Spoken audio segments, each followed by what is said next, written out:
G'day, how are you?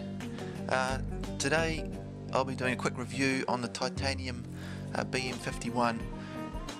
It's basically a regular 51 that I've had titanium scales made, replacing the factory black G10. I'll talk about the craftsmanship as well as how it performs as a flipper, but first I'll give you some specs. Well, it's titanium. It has holes, the traditional BM hole pattern, and it weighs about 227 grams, which is about 4.4 ounce, I think. It feels about the same weight as a BM42 if I had to compare the both. The scales I've had made are done by AZ51, which is spelled AZ51, who is a member of jerseydevil.com. They stung me about 150 bucks, and he's the fella you want to speak to if you're interested in getting your own done. Just give him an oi via PM. The quality is pretty fucking good. All the big holes are pretty much spot on, and the small are not too bad, although not perfect in their spacing, although it's not really noticeable unless you're looking close. The scales have been chamfered along the edge, making it pretty comfy to hold and flip, and they sit flush with the liners.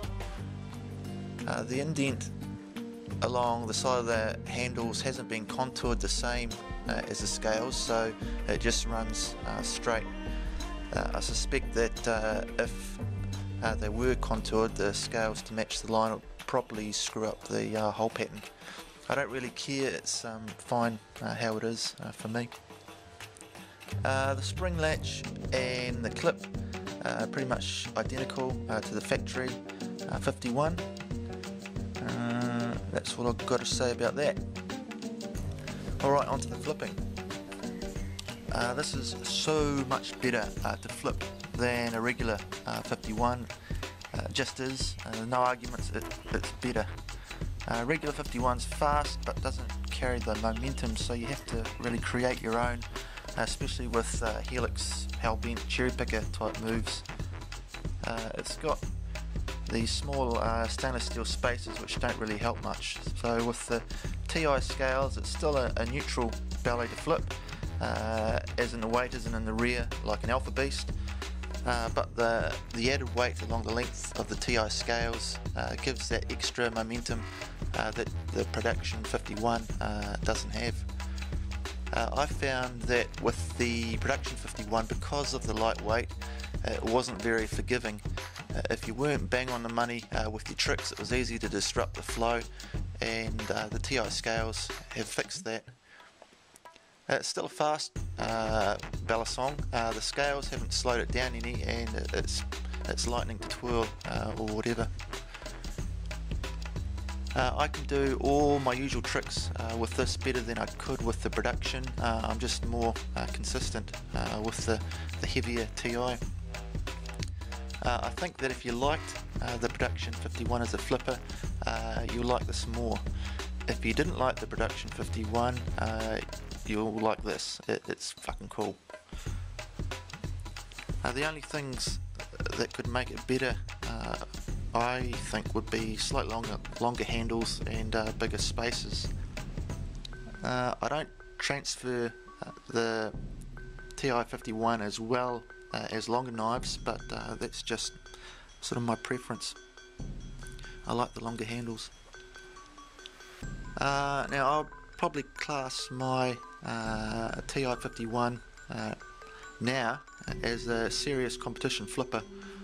I could work with this and be happy with it if I had no other knives to flip.